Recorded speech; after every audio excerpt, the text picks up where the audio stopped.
부동산 성공투자의 미래 1부 시작하겠습니다. 1부에서는 다양한 부동산 정보를 여러분들에게 소개해드리고 있는데요. 함께해 주실 전문가님 소개해드리도록 하겠습니다. 김명경 이사님, 김재경 소장님 자리하셨습니다. 안녕하세요. 안녕하세요. 네, 반갑습니다. 저희가 지난주에는 그동안 다뤄왔던 부동산 이슈들을 다시 한번 정리해보는 시간을 가졌습니다. 생각보다 많은 주제를 또 다뤘고요. 또 많은 분들에게 다시 한번 좀 도움이 되는 시간이 아니었나라는 생각을 해봅니다. 자, 이번 시간에는 어떤 내용을 다뤄줄지 궁금해지는데요. 어떤 내용인가요? 네, 바로 평형에 대한 이야기를 해볼까 합니다. 그동안 부동산 시장에 대한 이야기를 해봤다면 매수를 한다고 했을 때 그럼 어떤 평수를 사야 하는가에 대한 부분을 말해볼까 합니다. 네, 그렇군요. 사실 부동산에 투자를 해야 하나 말아야 하나, 그리고 투자를 한다면 어느 지역에 해야 하는지는 고민을 해봤는데요. 몇 평형대에 투자를 해야 되는지는 고민을 좀 안 해본 것 같습니다. 최근에는 어떤 평형대를 좀 선호하는지 궁금한데요. 어떤가요? 부동산 평형별 선호도를 보았을 때 사람들이 소형 평수를 선호하는 것을 알 수 있는데요. 이는 투자로 보았을 때에는 더 심합니다. 2008년 금융위기 이후 대형 평수는 잘 안 오른다는 인식도 더해져서 소형 평수를 찾는 사람들이 많은데요.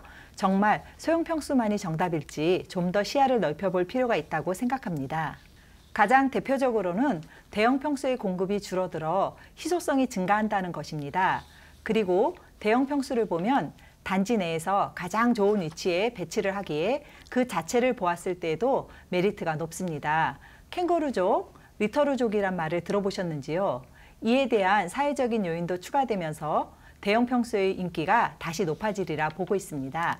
네, 그렇군요. 넓은 평수의 집은 필요에 의해서 사는 게 아닌가라는 생각이 들었는데요. 투자의 관점에서 다시 한번 분석을 해본다니까 좀 궁금한 것 같습니다. 자세한 설명 부탁드릴게요. 2017년 수도권 아파트 공급 통계인데요. 전용 면적 60제곱미터, 그러니까 25평형 이하가 30%고요. 85제곱미터, 33평형 이하가 61%입니다. 즉, 대형 평수는 몇 없고 92% 정도가 중소형으로 지어진다는 것이죠. 이는 소형 평수에 대한 인기가 높아져서 그렇습니다. 소형 평수 인기가 워낙 높아서 분양가 확정 시 대형 평수는 원래의 계획보다 더 낮춰주고 소형 평수는 가격을 대폭 상향시켜 분양하는 경우가 많았었는데요. 그럼에도 불구하고 소형 평수의 경쟁률이 훨씬 더 높다 보니 조합과 건설사에서는 굳이 대형 평수를 건설하지 않고 소형 평수 중심으로 분양하는 게 더 수익률이 높은 상황이 되었습니다. 그래서 대형 평수를 줄이거나 아예 없애서 33평형이 최고 평수인 단지들도 늘고 있습니다. 이는 표를 보면 명확하게 나오는데요. 예전만 해도 대형 평수의 선호도가 높아서 대형 평수 공급이 30%도 넘었었지만 금융위기 이후 부동산을 투자로 안 보다 보니 아무래도 몸집이 큰 대형 평수를 기피하게 됩니다. 대형 평수의 미분양이 쌓이고 앞서 말한 것처럼 분양가도 소형 평수가 평당가로 보았을 때 더 비싸게 분양이 되다 보니 대형 평수 공급이 현저히 줄어든 것이지요. 실거주도 그런데 추가적으로 투자 목적으로 매수하는 집은 무조건 소형 평수를 사야 한다고 말하시는 분들이 많은데요. 그렇다 보니 가격을 보아도 소형 평수 선호 현상이 두드러집니다. 최근 3년과 1년의 가격 상승률을 보면 소형 평수가 더 많이 상승했는데요. 즉, 소형 평수와 대형 평수 간의 가격 차이가 줄어들면서 대형 평수의 메리트가 높아진다고 볼 수 있습니다. 네, 그렇군요. 정리를 해보자면 대형 평수의 공급이 줄어들면서 희소성의 가치가 점점 더 커지고 있고요. 워낙에 소형 평수가 가격이 많이 상승을 해서 대형 평수가 저평가되고 있다라는 말씀인 것 같습니다. 그렇죠?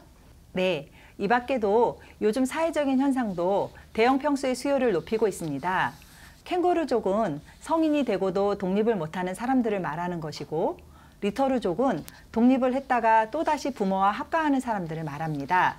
다들 경제적으로 부담이 되다 보니 부모와 같이 거주하게 되는데요. 사회적으로도 이슈가 될 정도로 꾸준히 증가하는 추세입니다. 이렇게 대가족을 유지하게 되면서 대형 평수의 수요가 꾸준히 나오게 되는 것입니다. 네, 최근에는 자녀들이 독립이 늦어지거나 결혼을 아예 포기하는 경우가 많다고 합니다. 이러한 사회적인 요인들을 부동산의 시각으로 좀 바라볼 시간이 좀 필요할 것 같습니다. 그리고 세대 구성원이 좀 늘다 보니까요, 대형 평수의 수요도 좀 늘어나지 않을까라는 말씀인 것 같은데요. 네, 그리고 부동산 시장 분위기를 빠르게 체크할 수 있다는 분양시장을 한번 보도록 할까요? 요즘 청약 경쟁도 높고 중요시되는 게 바로 가점인데요. 2017년도 주요 단지들을 보면 가점이 기본 50에서 70 가까이도 되는 것을 알 수 있습니다.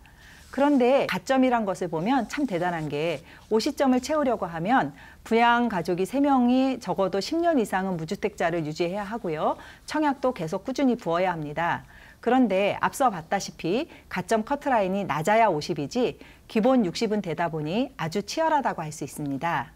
네, 청약 점수 쌓기가 굉장히 어려운 것 같습니다. 일반적인 사람들은 청약 당첨 자체가 굉장히 어렵겠는데요. 네, 파리 부동산 대책 이후로 투기 가열 지역, 그러니까 서울 전역과 일부 지역은 33평 이하 청약 시 100% 가점으로 바뀌었습니다. 그러자 가점 경쟁이 안 그래도 치열했는데 가점이 낮은 사람들은 청약을 너무나 많아가 된 것이죠. 그래서 파리 대책 이후 모집 공고가 나와서 본격적으로 청약 경쟁률이 나온 2017년 10월에서 12월을 보면 이전과 달리 대형 평수의 경쟁률이 높아졌다는 것을 알 수 있습니다. 가점이 낮은 사람들은 당첨을 위해 대형 평수로 몰리고 있습니다. 네, 지금까지는 이사님께서 공급량, 그리고 사회적 현상, 그리고 정책적인 부분에 대해서 대형 평수에 관련된 이야기를 나눠주셨습니다. 자, 단순히 예측을 넘어서 벌써부터 대형 평수의 가격 상승 움직임이 좀 있다고 하는데요. 이 부분에 관련돼서 김재경 소장님께서 계속 이야기를 해주시겠습니다.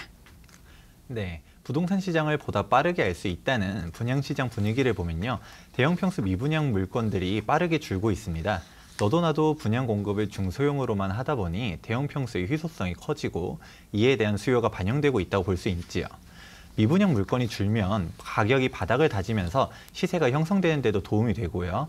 이 말고도 정부에서 중대형 아파트를 둘로 나눌 수 있는 세대 구분형 아파트의 설치 기준을 마련하면서 남는 공간을 새로 준다든가 앞서 말한 캥거루족과 같이 같은 가족끼리도 프라이버시 문제를 해결함으로써 중대형 평형에 대한 새로운 수요가 형성될 것으로도 기대하고 있습니다. 그런데 대형 평수가 뜰 거라고 전망하는 것은 이런 요인들도 있지만 가장 근본적인 이유가 있다고 보고 있는데요. MC님은 집의 평형을 선택하실 때 특별히 작은 평수가 좋아서 샀다든가 그러신가요? 네, 사실 작은 평수가 투자 가치가 더 높아서 사는 건 아니고요. 아무래도 집이 크면 좋겠지만 자금에 맞춰서 산 게 아닌가라는 생각이 드는데요. 네, 사실 이게 핵심입니다. 같은 가격이면 당연히 넓은 집에서 살기를 원하지 좁은 집에서 살고 싶어하는 사람은 없습니다. 자금적인 여력이 된다면 큰 집을 사는 것이죠. 연예인들을 보면 혼자 사는데도 넓은 집에서 살지 않습니까? 이렇게 근본적으로 큰 평수에 대한 선호도가 있는데 단순히 투자적 관점으로만 보고서 소형 평수를 사지는 않지요. 네, 확실히 그런 것 같습니다. 이 집이라는 게 사실 필수적인 의식주 중에 하나이기 때문에 아무래도 투자적 가치만으로 움직이기보다는 평형에 따른 수요가 좀 확실하게 존재한다라는 말씀인 것 같습니다.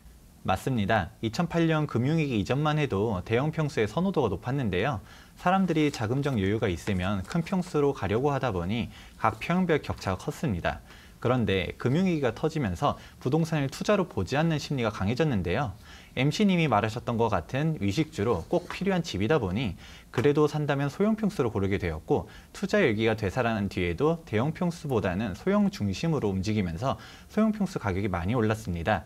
즉 부동산은 이러한 심리적인 부분도 강하게 적용되다 보니 사람들이 대형 평수도 오르기 시작한다고 인지하면 가격이 오르는 것은 시간 문제인 것이죠. 네, 그렇다면 실소유자분들께는 예전과는 달리 그 격차가 적어졌기 때문에 오히려 평수를 늘리기에 훨씬 더 좋은 시기인 것 같고요. 또 투자자 입장에서는 워낙에 소형 평수가 많이 올랐기 때문에 대형 평수가 지금 저평가되어 있어서 투자하기에는 정말 좋은 그런 물건이 아닌가라는 생각이 드는데요. 네, 정말 예전을 생각하면 다른데요. 전에는 평형별 격차가 2억은 기본으로 났는데 요즘 25평형, 33평형 가격 차이를 보면 1억 원밖에 나지 않는 곳이 많습니다. 이게 1억 원이라고 하면 큰 것 같고 실제로 큰 돈인 것은 맞습니다. 그런데 예를 한번 들어볼까요? 이게 집값이 25평형은 1억 원이고 33평형이 2억 원이다. 그러면 여기서의 1억 원의 비중이 50%나 되기에 부담이 되겠지요. 하지만 현실은 어떤가요? 요즘 서울 중심지 부동산 가격을 보았을 때 꼭 강남이 아니더라도 강북의 한강변에 위치한 마영선 가격을 보면요. 33평형 가격이 10억 원은 그냥 넘어가는 게 현실입니다. 계산하기 쉽게 33평형이 10억 원이라고 가정하고서 여기서의 1억 원 차이는 전체 집값의 10%밖에 안 되는 것이죠.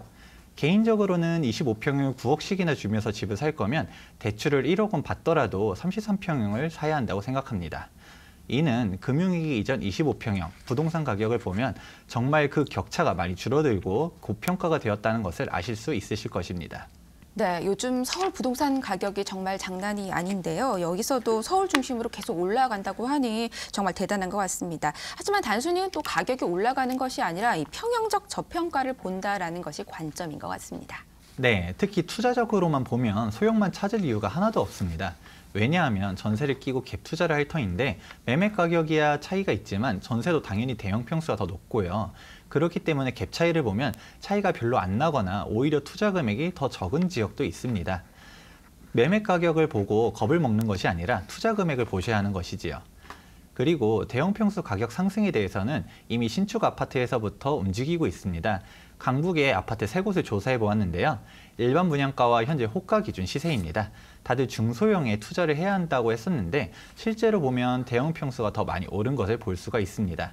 이유는 명확합니다. 부동산 투자 흐름을 먼저 바라보는 척도가 분양시장인데요. 다들 소형 평수에 투자해야 한다는 분위기 속에서 소형은 100대1 경쟁률이 그냥 갔었지요. 그런 반면에 대형 평수는 한 자릿수 경쟁률을 유지한 곳이 많았습니다. 이런 상황 속에서 대형 평수에 청약한 사람들은 대부분 실수요자들이 많았었지요.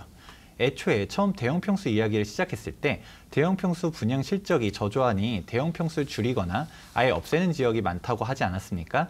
안 그래도 적은 공급에 그나마도 실수요자분들이 많이 가져가다 보니 진짜 시장이 풀리는 매물은 정말 귀해진 것이지요.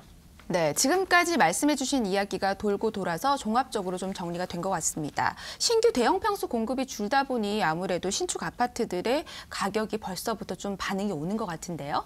네, 신축 아파트는 대형 평수가 정말 없어서 거래를 못할 정도로 가격이 높게 뛰고 있습니다. 호가를 떠나서 물건 자체도 몇 개 없지요. 더군다나 이미 가격이 정도를 넘다 보니 상당히 자금적인 여력이 되는 사람만 매수를 할 수 있는데요. 그런 사람들은 이미 기본적인 매매 가격이 10몇 억인데 1, 2억 정도 더 주고서라도 큰 평수를 찾는 사람은 큰 평수를 찾지 소형 평수로 가지 않습니다. 신축 아파트는 이미 대형 평수가 강세를 보이고 있지만 그렇다고 꼭 신축에게만 한정되는 것은 아닙니다.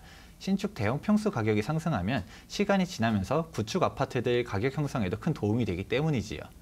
여기에 구축 아파트들 가격을 보면 금융위기 이전 가격도 회복 못한 곳들이 있고요. 아니면 회복은 했는데 동일 기간 소형 평수 상승 가격을 보면 갭 차이가 크게 줄어서 저평가된 단지들도 많습니다. 네, 신축 대형 평수부터 가격이 뛰는 게 이제 다시 말하면 대형 평수의 상승장이 곧 온다라는 사인으로 볼 수 있고요. 이른 곧 구축 아파트도 상승한다라는 말씀이신 것 같습니다. 그렇죠? 네, 하지만 주의하실 점은 대형 평수는 갭 투자 시 투자 금액에선 큰 차이가 안 날 수는 있어도 총매가가 무겁다 보니 아무래도 심리적으로 위축될 때에는 가장 먼저 흔들리는 게 대형 평수입니다. 그러니 대형 평수라고 해서 무조건 다 좋다라는 것이 아니라 부동산 가격이 상승하는 지역에서 부동산을 선택해야 한다는 것은 동일하고요. 여기서 평 선택을 하실 때 소형만 고집하는 게 아니라 대형 평형에 주목하면 좋다라는 것입니다. 네, 그동안 부동산 성공 투자에 비례해서 상승할 만한 지역을 계속해서 소개해드렸는데요. 결국은 서울 중심지가 아니었나 하는데요. 어떤가요? 네, 지방은 2018년 공급 과잉에 다주택자 규제로 하락할 것으로 보고 있고요. 수도권도 위험한 상황으로 양극화에 따른 지역 선택의 중요성이 높다고 했었지요. 네, 이 부분에 관해서는 저희가 방송했던 다른 프로그램들을 한번 참고하시면 도움이 되실 것 같아요. 네, 대형 평수의 상승장이 본격적으로 올 것이라는 통계를 마지막으로 이야기하고 마무리해 보도록 하겠습니다. 앞서 김명경 이사님께서 규모별 연간 상승률을 보았을 때 소형 평수가 강세였지 않았나요? 그런데 이를 세부적으로 월간으로 보면 이야기가 또 달라집니다. 소형의 상승률은 둔화되고 있는 반면에 대형 평수는 상승률이 꾸준히 상승 곡선을 기록하고 있습니다. 이는 신축 아파트에서부터 시작된 게 점점 다른 아파트들로 퍼지고 있다는 것으로 본격적으로 대형 평수 가격이 오르는 시기도 멀지 않아 올 것으로 보고 있습니다. 네, 같은 통계지만 세부적으로 보면 또 다른 시점이 보인다라는 거 정말 중요한 포인트인 것 같습니다. 남들보다 좀 앞서 나가려면 자료 분석과 또 넓은 시야가 꼭 필요할 것 같은데요. 마지막으로 정리를 좀 부탁드리겠습니다.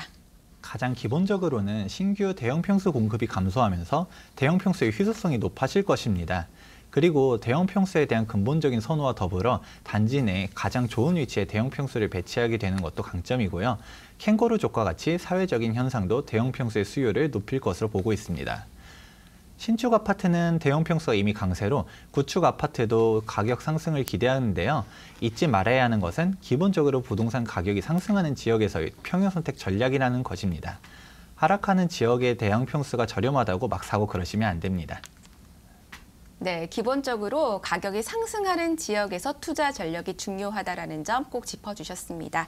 자, 지역 선택도 물론 중요하지만 평형 선택도 중요하다라는 말씀 오늘 해주신 것 같습니다. 오늘 두 분께 감사의 말씀 전하겠습니다. 함께해 주셔서 고맙습니다. 감사합니다. 네, 부동산 성공투자의 미래 1부 함께하셨습니다. 잠시 후 2부에서는 김지경 소장님께서 주목하면 좋을 만한 추천 지역 소개해 주신다고 합니다. 계속해서 저희와 함께해 주세요.